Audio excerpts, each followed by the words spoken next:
उच्च and what is नीच?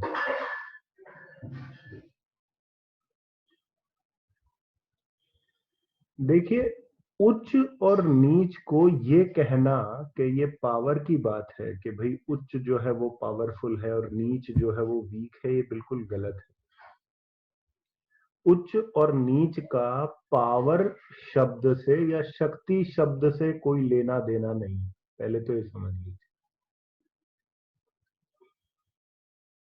अगर हम उच्च शब्द बोलते हैं तो उच्च का अर्थ होता है something which is high in status, कोई ऐसी चीज जिसका स्टेटस हाई है, वो उच्च है। और नीच क्या है? नीच is something which is low in status.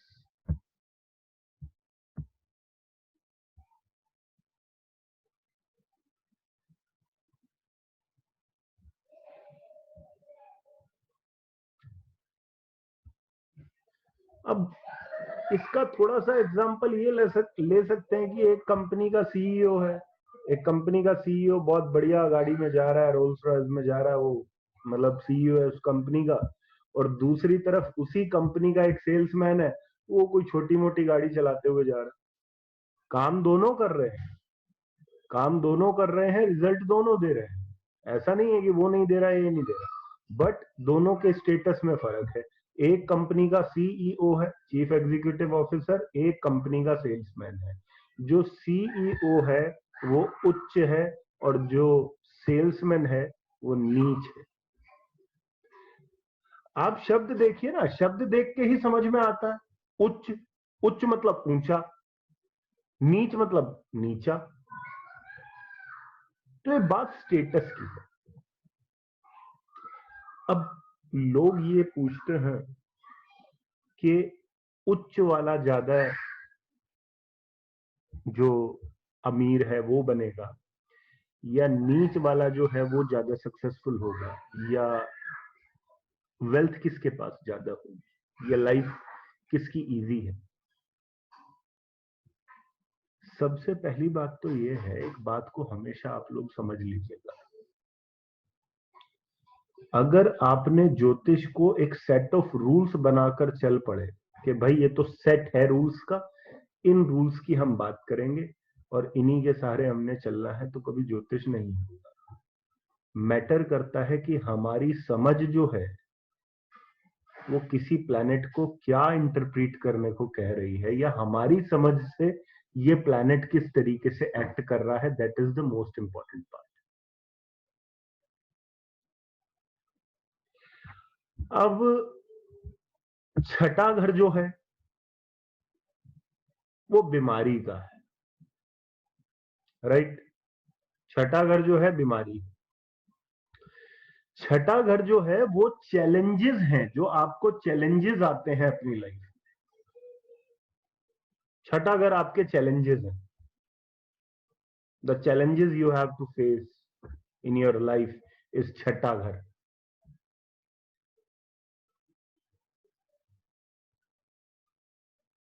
अब चैलेंजेस का मतलब ये नहीं है कि वो छठा घर मारपीट करने आ रहा है। चैलेंजेस का मतलब ये है कि आपके लिए कोई चीज उतनी सरल नहीं होने वाली।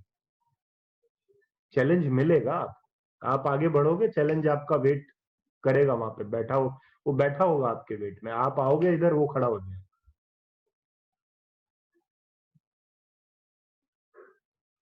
छठा घर इज चैलेंज, आठवां घर is misery, grief, bad luck.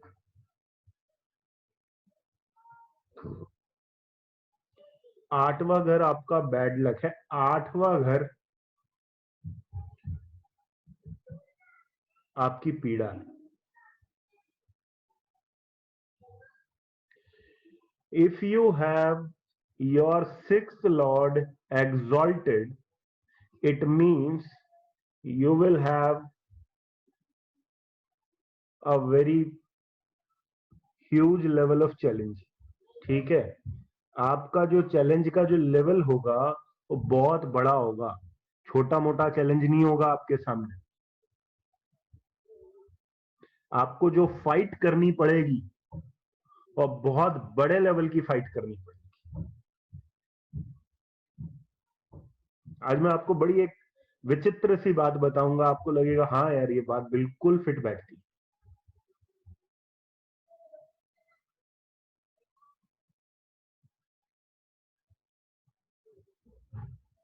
तो 6th हाउस का लॉर्ड यदि एग्जॉल्टेड हो गया तो आपको चैलेंजेस भी बड़े मिलेंगे और आपको बीमारी भी बड़ी मिलेगी। मतलब बीमारी भी ऐसी होगी कि लोग देखकर कहेंगे हाँ भाई सच में बीमारी है यार। 6th house is disease. यहां तो बात लेवल की है। जब बात एग्जॉल्टेशन में आ गई तो लेवल बढ़ गया। अब वो चाहे फिर छठे घर में बीमारी है। हाँ, एक चीज बहुत अच्छी है छठे घर की एग्जॉल्टेशन में, वो ये कि छठा घर कंपटीशन भी है। तो अगर छठे घर का प्लैनेट एग्जॉल्टेशन में है तो आप आईएएस ऑफिसर तक बन सकते हो, आप आईपीएस बन सकते हो, आप बड़े से बड़ा कंपटीशन क्लियर कर सकते हो।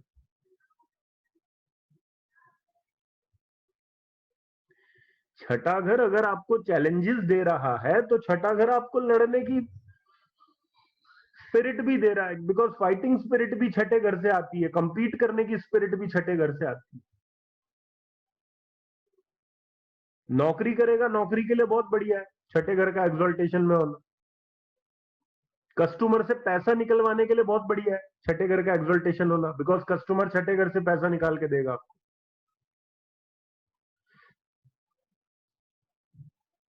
आठवें घर का एग्जॉल्टेड होना,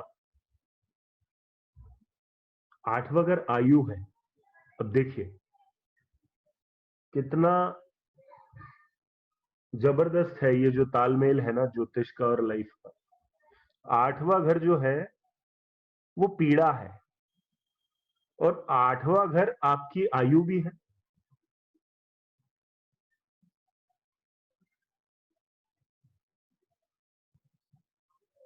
ज्यादा से ज्यादा लाइफ ऊपर वाले से मांगिए, आपको पीड़ा साथ में मुफ्त मिलेगी। क्यों? क्योंकि आठवां घर का एग्जॉल्टेड होना इट मींस कि आपकी पीड़ा भी बड़े लेवल की होगी, छोटी नहीं होगी।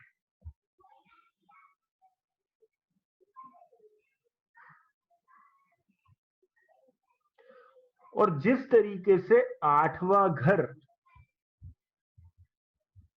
पीड़ा देता है उसी तरीके से एक और घर है जो आठवें का ही काम करता है। इनफैक्ट कई केसेस में वो आठवें से भी आगे बढ़ जाता है। वो क्या है? Third house. बिकॉज वो क्या है? वो आठवें से आठवां है। It is 8 from 8। Third house, third house is the house of hard work. It is the house of efforts. आपको किसी भी चीज के लिए कितना एफर्ट करना पड़ेगा ये थर्ड हाउस बताएगा। अगर थर्ड हाउस का लॉर्ड एग्जॉल्टेड हो गया इट मींस आपको हर चीज के लिए भरसक प्रयास करना पड़ेगा, भरसक एफर्ट्स करने पड़ेंगे। इट्स लाइक कि आप निचुड़ जाओगे, निचोड़ देगा वो, तब आपको मिलेगी।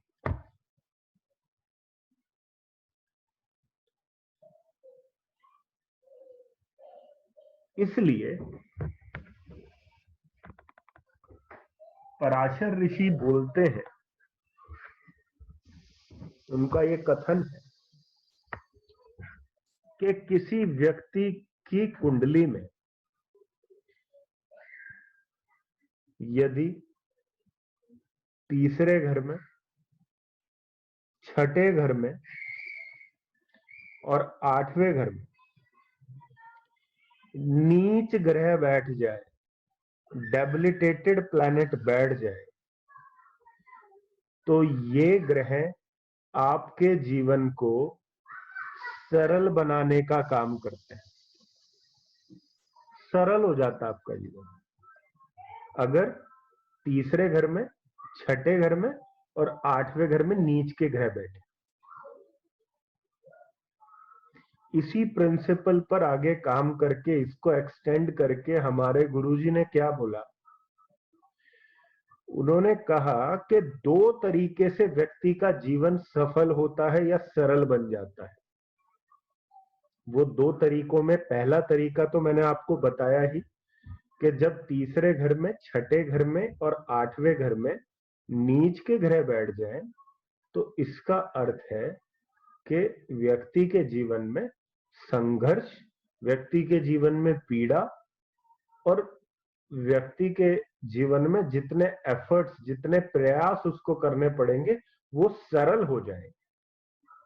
भाई नीच हो गए ना, नीच का मतलब क्या है? Low level. यहाँ पे पावर की बात थोड़ी हो रही है कि वो शक्तिशाली है, ये शक्तिशाली है। यहाँ तो बात पावर की है कि आपके संघर्ष जो है, आपके जो चैलेंजेस हैं, उनका लेवल कैसा, बड़ा छोटा सा लेवल। आप देखिए, कभी आपने अगर हर्डल रेस देखी तो हर्डल रेस में क्या होता है कि आपके सामने ना एक इस तरीके से एक हर्डल के रूप में कुछ रख दिया जाता है और आपको उसको लांग के जाना पड़ता है, उसमें से हाई जंप करके जाना पड़ता है। तो अगर किसी का हर्डल अपनी हाइट जितना है, जितनी आपकी हाइट है उतनी हाइट का आपका हर्डल है, इट मींस कि आपका तीसरा लॉर्ड, छठा लॉर्ड, आठवां लॉर्ड एक्सॉल्टेड है। और किसी के सामने हर्डल रख दिया जितना एक ब्रिक का साइज होता है, मतलब एक ब्रिक को रख दिया आपके सामने और बोला चलो भाई इस ब्रिक को क्रॉस करके चले जाओ। आप कहोगे इसको क्या क्रॉस करना है, ये तो वैसे ही क्रॉस हो जाएगी।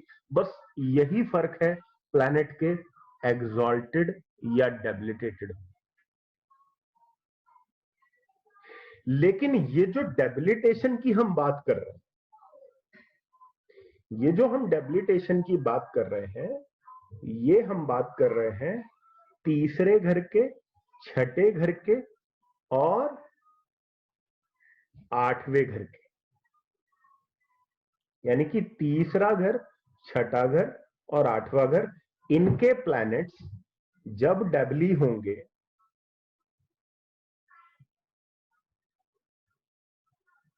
तो ये आपके चैलेंजेस, आपके प्रयास, सब चीजों को सरल कर देंगे आपकी लाइफ में।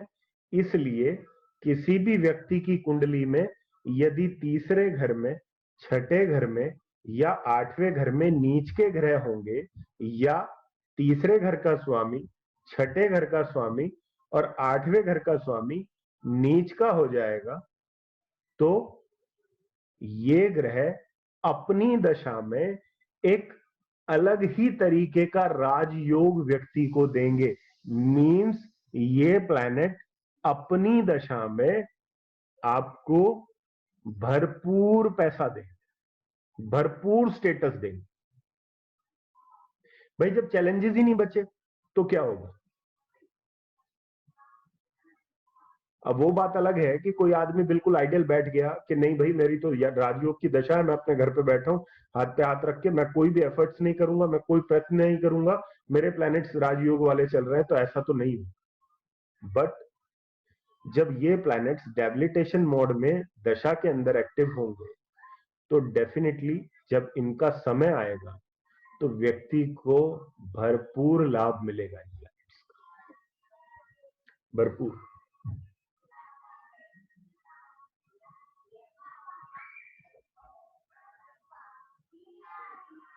ठीक है, तो सिर्फ डेबली को इतना समझ।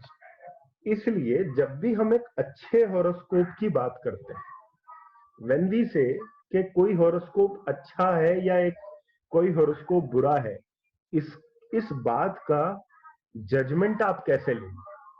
आपके पास 2 मिनट है किसी के हॉरोस्कोप पे नजर मारने के लिए, और उस 2 मिनट के अंदर अंदर आपने सिर्फ एक नजर मार के हॉरोस्कोप को ये बोलना है कि ये हॉरोस्कोप अच्छा है, ये हॉरोस्कोप खराब है। जिन हॉरोस्कोप्स के अंदर 368 के अंदर डेबली प्लैनेट होंगे या 368 के लॉर्ड डेबली हो जाएंगे, उन हॉरोस्कोप्स के अंदर आप सक्सेस देखेंगे। क्यों? क्योंकि उन लोगों की लाइफ में चैलेंजेस आपको नहीं मिले, पीड़ा नहीं मिलेगी। और कलयुग में अपने को सुखी कौन मानता है? कलयुग में सुखी अपने को वही मानता है जिसके पास धन हो, जिसके पास फाइनेंस अपार हो। इसलिए सबसे ज्यादा धन कलयुग में डैबली प्लैनेट्स ही देते हैं, एग्जॉल्टेशन वाले प्लैनेट नहीं देते। ऐसा नहीं है कि वो देंगे ही नहीं, देते हैं डेफिनेटली, बट वो प्रिंसिपल्स के साथ में देंगे। आपको कुछ असूल जो है उनके फॉलो करने पड़े।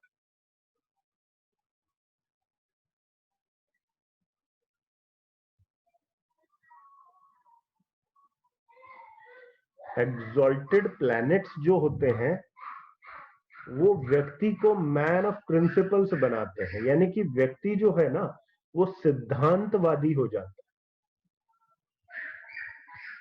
आप किसी गवर्नमेंट कार्यालय में गए, अपना काम कराने गए, आपने बोला किसी बंदे से ये मेरा काम कीजिए, उसने बोला ठीक है करता हूं, मेरे को 10,000 रुपए दो। आपने बोला अरे ये तो करप्शन है, ये तो ब्राइब का केस है, मैं तो नहीं दूंगा पैसा। आप अड़ गए उससे, बोलते मैं 1 रुपया भी नहीं दूंगा, ये गलत है। आपने अपना समय गवाया, फिर वहां पे आपको घुमाया जाएगा। अल्टीमेटली क्या होगा कि आपका काम अटक गया। क्यों अटक गया? बिकॉज आप जो है अपने प्रिंसिपल्स को नहीं छोड़ना चाह रहे। एक और बात है, जब आदमी के पास स्टेटस बहुत ज्यादा लेवल का होगा तो उसके अंदर ईगो भी उसी लेवल की आ जाए। इसलिए जब हम एग्जॉल्टेड और डेबली प्लैनेट्स की बात करते हैं तो हम बोलते हैं कि एग्जॉल्टेड प्लैनेट्स पर ईगो होती है और डेबली प्लैनेट्स जो होते हैं वो आपके without ego planets, they do not have any ego.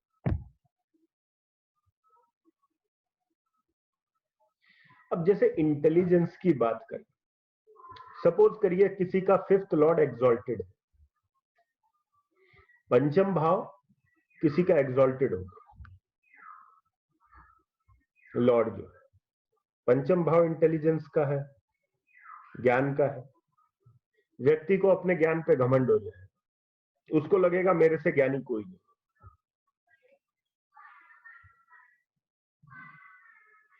उसको लगेगा मेरे से ज्ञानी कोई नहीं है। अरे भाई आप ये मत लिखो प्रभु श्री राम के थे, प्रभु श्री राम के तो और बहुत सी चीजें थी। सबसे बड़ी चीज आप लोगों ने नोट नहीं की कि प्रभु श्री राम के फर्स्ट हाउस में जुपिटर और मून थे, जो सत्व गुणी प्लैनेट। तो सत्व गुण किसी भी रूप में तमोगुण को या रजस को पास नहीं आने देता, ठीक है?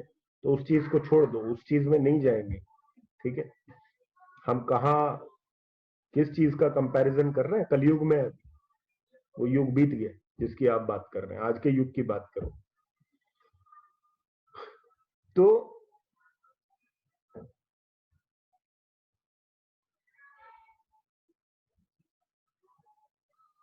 थर्ड, 6th और 8th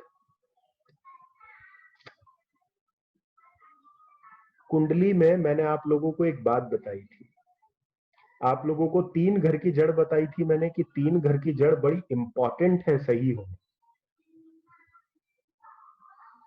उनकी जड़ भी और जीव के हिसाब से भी। 1, 5, 9 इनके लॉर्ड ऐसे हैं,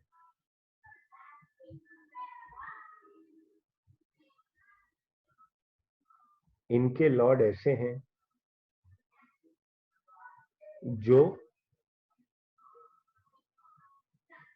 अगर एग्जॉल्टेड हो गए तो अच्छा भी है और बुरा भी है। अच्छा इसलिए है कि फर्स्ट लॉर्ड एग्जॉल्टेड हुआ, शरीर अच्छा। 5th लॉर्ड एग्जॉल्टेड हुआ बुद्धि उच्च लेवल की, 9th लॉर्ड एग्जॉल्टेड हुआ भाग्य उच्च लेवल का। लेकिन आप इन्हीं चीजों को लेकर घमंड करने लगो, आपके अंदर ईगो डेवलप हो। मैं तो बहुत लकी हूं, मैं तो बहुत इंटेलिजेंट हूं, मेरी तो बहुत बढ़िया हेल्थ है।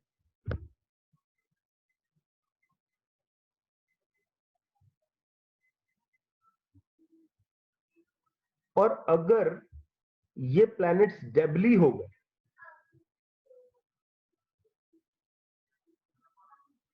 आपने एक चीज देखी होगी कि कुछ लोग अपनी ईगो के अंदर, उनके अंदर ईगो इतनी हो जाती है कि वो किसी से पूछते समय भी कतराते हैं, बोलते हैं अरे यार मैं इससे पूछूं, ये मेरे को जवाब देगा, ये कौन है, इसको क्या पता हो, वो क्या चीज हमें रोक रही है, हमारी ईगो रोक रही है। लेकिन जो डेबली प्लैनेट्स वाला व्यक्ति होगा, जिसके प्लैनेट्स डेबली होंगे, वो पता है कैसे, वो आपके पैरों में गिर के अपना काम निकाल के ले जाए, वो पैरों में गिर जाएगा, अरे आप ही सब कुछ हो, अरे आप ही मालिक हो, आपसे ही घर चल रहा है। आप सोचोगे अरे यार ये इतना पैसे वाला आदमी है, देखो कैसे बात कर रहा है।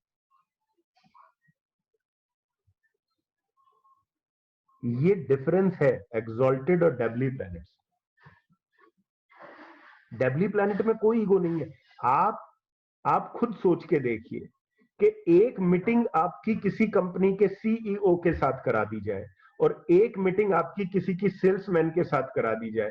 पहले तो आप सेल्समैन को बाहर बिठाते, चलिए बैठिए वेट कीजिए हम आपको फिर बुलाते, फिर वो बेचारा 2-3 घंटे बात करके फिर वो आपसे मिलने आता है, फिर वो बेचारा अपना प्लान आपको समझाएगा, सारी चीजें करेगा, उसमें आप दुनिया भर की कमियां भी निकालेंगे, उसको भी सारी चीजें बोलेंगे, उसको बोल देंगे ठीक है मेरे को पसंद नहीं है, इतना कुछ करने के बावजूद भी, और उसके बाद भी फाइनली वो आपकी तरफ क्या करके जाएगा, स्माइल करके चला जाएगा, ओके सर अगर आपका मन हो तो प्लीज बताइएगा। यही होता है एक सेल्समैन का काम। और सीईओ आपसे कैसे बात करेगा, बोलेगा आपके पास 5 मिनट है, 5 मिनट में जितनी सांस लेनी है, जितनी बार आंखें झपकानी है, जो करना है करिए, मेरे को 5 मिनट के अंदर सारी चीजें जो सारा डिस्क्रिप्शन है वो चाहिए, इससे ज्यादा टाइम मैं आपको नहीं दूंगा। आप सोचोगे यार आदमी है क्या है, मैं क्या क्या कर दूं 5 मिनट के अंदर। यही फर्क है एक्सोल्टेशन में और डेबिलिटेशन। इसलिए डेबिलिटेटेड प्लैनेट्स आपको एक बैड स्टार्ट देंगे बट एक सुपर बेंडिंग देंगे। मैं क्या बोला शब्द, कि डेबली प्लैनेट आपका एक बैड स्टार्ट आपको देगा और एक सुपर बेंडिंग देगा।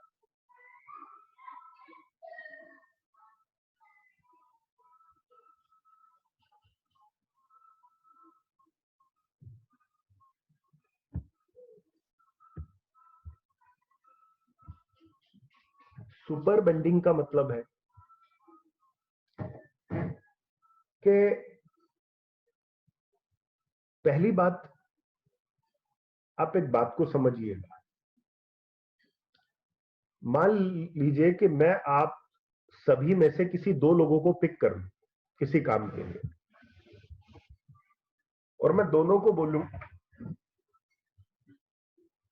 कि भाई आपने कोई रेस्टोरेंट या कुछ फूड से रिलेटेड कोई काम धंधा करना है, आप लोगों को समझ में भी आएगा, चलो ठीक है, दोनों लोग मान गए कि ठीक है हमारी कुंडली के हिसाब से हमें फूड बिजनेस करना चाहिए। अब एक लिए बैठा है एक्सॉल्टेड प्लैनेट्स और एक लिए बैठा है डेबली प्लैनेट्स। डेबली वाला बोलेगा अरे यार बड़ा रेस्टोरेंट खोल के क्या करेंगे, एक काम करते हैं कोई फूड स्टॉल डालते हैं, छोटे लेवल पर डालते हैं, छोटे लेवल पर डालकर उसको स्टार्ट करेंगे और फिर धीरे धीरे धीरे धीरे धीरे धीरे धीरे किसी लेवल पर पहुंचा देंगे। स्टोरी सुनी होगी आपने केएफसी, सुनिएगा, आपको डेबिलिटेशन और एक्सॉल्टेशन का समझ में आ गया, ठीक है। एक्सॉल्टेड वाला क्या बोलेगा, अबे मेरे खानदान में किसी ने स्टॉल नहीं लगाई, मैं स्टॉल लगाऊंगा। मैं दुनिया को सर्व करूंगा, मैं अपने नीचे मैं बहुत बढ़िया सा एक रेस्टोरेंट डालूंगा, उसमें 50 अपने अंडर में जो है एम्प्लॉइज रखूंगा, उनको बोलूंगा चलो भाई खाना सर्व करो। ये एक्सॉल्टेशन और डेबिलिटेशन। एक्सॉल्टेशन वाला अपने को राजा मान के काम करेगा, अरे हमारे तो खानदान में किसी ने नहीं किया, अरे मैं ये छोटा काम करूंगा, मैं ये करूंगा। और डेबिलिटेशन वाला बोलेगा अरे क्या हो गया यार। आपको पहचानना होना एक्सॉल्टेड और डेबिलिटेटेड प्लैनेट वाला आदमी। आप अगर किसी के ऑफिस गए हो, कोई आसपास बंदा नहीं है, और उस ऑफिस का ही मेन हेड कोई डायरेक्टर लेवल का आदमी, सीईओ लेवल का, या खुद मालिक आपको उठ के कुछ ऑफर कर दे, लाइक पानी पीजिए, खाना खाइए, आप समझ जाइएगा ये बंदा डेबिलिटेटेड प्लैनेट्स ने इसको उठाया है। और कोई अगर आपसे सीधे मुंह बात भी नहीं कर रहा, आपको लग रहा है कि इसके गर्दन को बहुत जल्दी ना जरूरत पड़ जाएगी उसकी कॉलर की, ये हिला भी नहीं रहा अपनी गर्दन को, इसकी हिल भी नहीं रही है गर्दन, मतलब ऐसे ऐसी मुंह एक एक जगह स्थिर है, ये देख भी नहीं रहा है इधर उधर। आप समझ जाइएगा एक्सॉल्टेड प्लैनेट्स लेके बैठा हुआ। तभी इतनी हम क्या शब्द यूज करते हैं ना, बड़ा देसी सा शब्द है, अरे यार बड़ी चोड़ है इसमें। दैट चोड़ comes from exalted planets, and that सादगी कम्स थ्रू डेबिलिटेटेड प्लैनेट्स।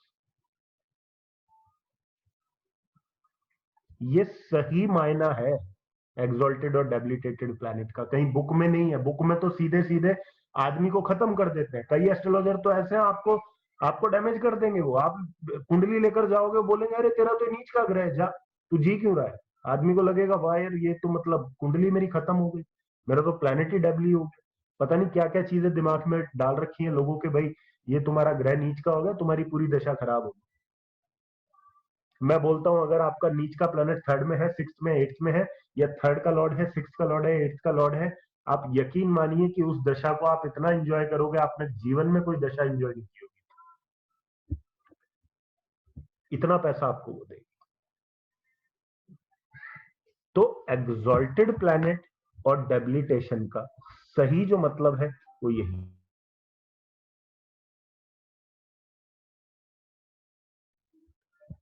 हालांकि जब हम स्ट्रेंथ की बात करते हैं तो स्ट्रेंथ के लिए हमें नवांशा पे जरूर जाना पड़ता है, ठीक है, बिकॉज वहां पे हम नवांशा को देखते हैं। अभी 5 मिनट का मेरे को ब्रेक लेना पड़ेगा किसी रीजन की वजह से। आप लोग तब तक थोड़ा अपनी कुंडली खंगालिए, आप सब लोग, कौन सा डेबली है कौन सा एग्जॉल्टेड है, ठीक है।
हाँ जी, तो एक्सोल्टेशन और डेबिलिटेशन में थे।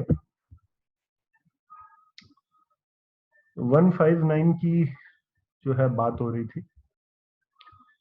कुंडली में 159 जो है वो एक्सोल्टेड होना चाहिए।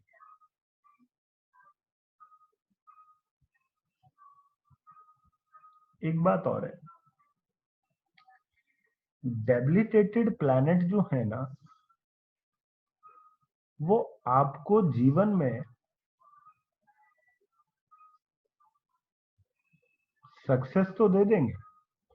बिकॉज सक्सेस आपको क्यों मिल जाएगी? आप डाउन टू अर्थ होंगे, आपके अंदर ईगो नहीं होगी, आप अपना काम कैसे ना कैसे कर लेंगे, निकाल लेंगे। बट इनके अंदर कहीं ना कहीं, इन प्लैनेट्स के अंदर किसी ना किसी तरह का एक सेंस, मतलब एक डिससेटिस्फेक्शन वाली जो फील जो है, ये आपको जरूर देंगे। एक डिससेटिस्फेक्शन से जुड़ा हुआ सेंस हमेशा साथ में रहेगा। मैं एग्जांपल देता हूं किस तरीके। सप्तम भाव आपके पत्नी का है, आपके हस्बैंड का है, आपका बेटर हाफ हम सेवंथ हाउस से देखते हैं। किसी का सेवंथ लॉर्ड यदि एग्जॉल्टेड होगा, उसको पार्टनर बड़ा अच्छा मिलेगा, अच्छा होगा। अब ये चाहे उसको रिस्पेक्ट कर रहा नहीं कर रहा हो, वो बाद की बातें हैं कि सेवंथ हाउस की जड़ खराब है, ये खराब है, वो खराब है, वो सारी चीजें। पार्टनर जो है वो उच्च लेवल का मिलेगा।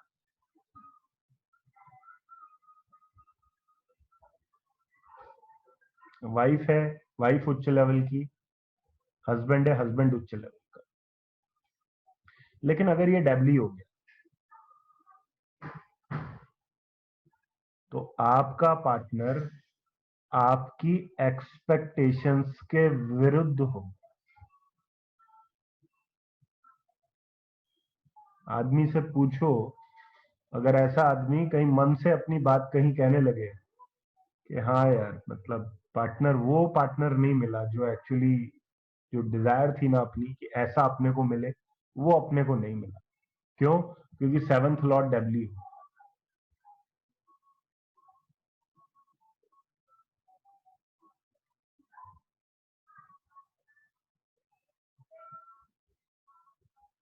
कई लोग आज राहत की सांस लेंगे, आज समझ में आया। ठीक है, अच्छा। एस्ट्रोलॉजी ऐसी कोई बात ही नहीं है भाई जिसका जवाब ना दे या आपको ये ना बताए कि ऐसा क्यों हुआ। ठीक है, तो एक्सोल्टेशन का अर्थ यही है कि लेवल में हाई, बट ईगो के साथ।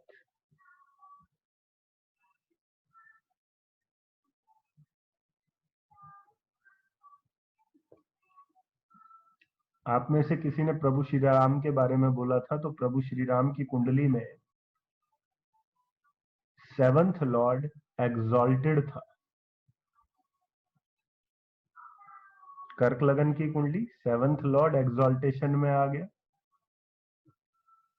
पत्नी कैसे मिली? उच्च कोटि की मिली। बट जिस शत्रु से युद्ध करना पड़ा वो भी उच्च कोटि का मिला। किस लेवल का था? उस लेवल का ब्राह्मण जो आज तक धरती पे ना जन्मा हो, उस लेवल का शत्रु मिला। अर्थात अगर पत्नी बहुत बढ़िया लेवल की मिलेगी तो जिससे टक्कर लेनी पड़ेगी ना, वो भी बहुत बड़े लेवल का मिलेगा, छोटा मोटा आदमी नहीं हो।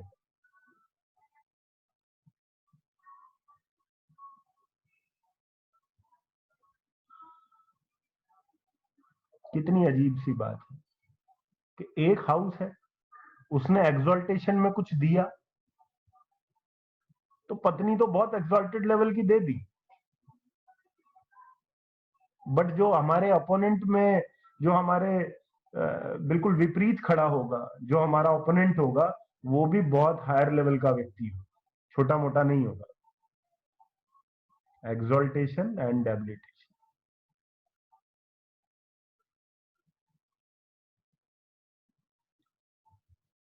अब बात आती है कि अगर कोई प्लैनेट डेबली हो गया कुंडली, सपोज कोई प्लैनेट आपका डेबली हो गया, तो ऐसा कोई तरीका है कि वो एग्जॉल्टेड से भी अच्छे फल दे? बिल्कुल है। अगर उस प्लैनेट का नीच भंग हो जाए,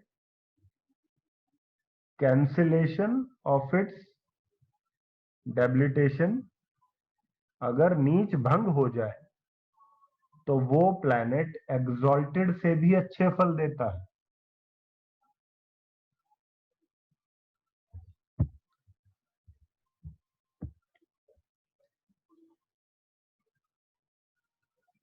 आप लोगों ने बहुत बार सुना होगा, कभी कुछ लोग जानते भी होंगे, एक योग होता है जिसको आप बोलते हैं नीच भंग राजयोग।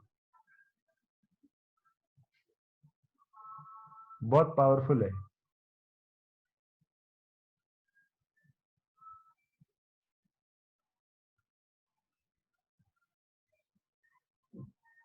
तो अभी कुछ एग्जांपल्स लेते हैं हम यहाँ पर। पहले उन एग्जांपल्स में जो अभी तक हमने पढ़ा उसको समझेंगे, एंड देन फिर हम कुछ नीच भंग राजयोग के केसेस लेंगे। ठीक, किसका केस उठाए?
वाणी किस लेवल से देखी जाती है? किस घर से देखी जाती है? वाणी को आप कौन से घर से देखते हैं? सेकंड हाउस से। वाणी का कारक प्लेनेट कौन है? मरकरी। मरकरी कुंडली में कैसा है?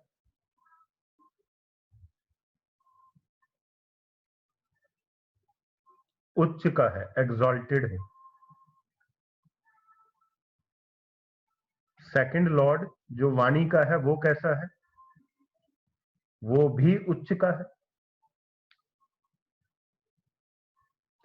भाई दो चीजें हैं, एक तो हाउस लॉर्ड हो गया, ऊपर से जो उसका सिग्निफिकेटर है वो भी, दोनों उच्च के हो गए। तो अब सेकंड हाउस यानी कि वाणी कितनी पावरफुल होगी इस व्यक्ति की, जिसका सेकंड लॉर्ड भी उच्च का हो गया, प्लस मरकरी भी एग्जॉल्टेड हो गया।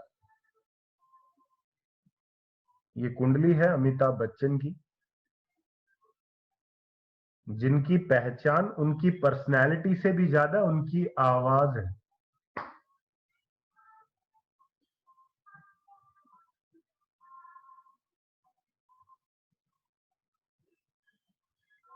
ठीक है, आवाज के कारण।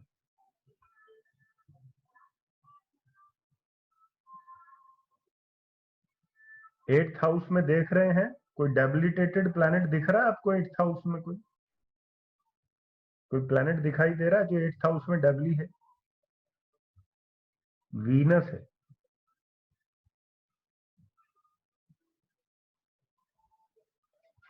एट्थ हाउस में वीनस है।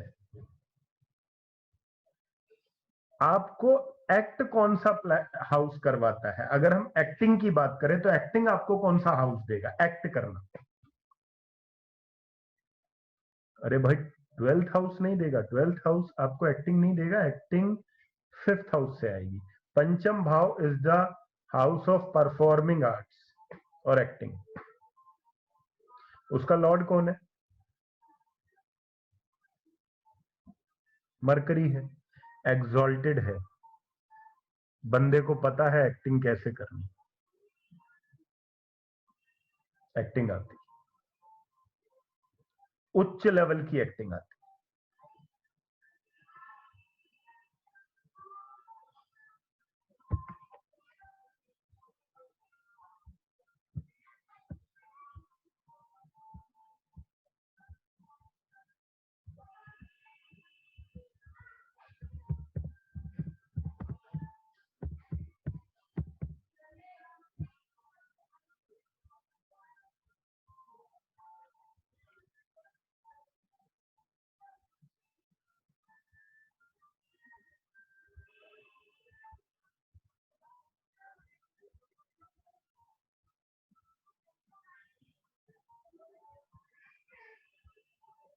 प्रोफेशन कौन सा हाउस है?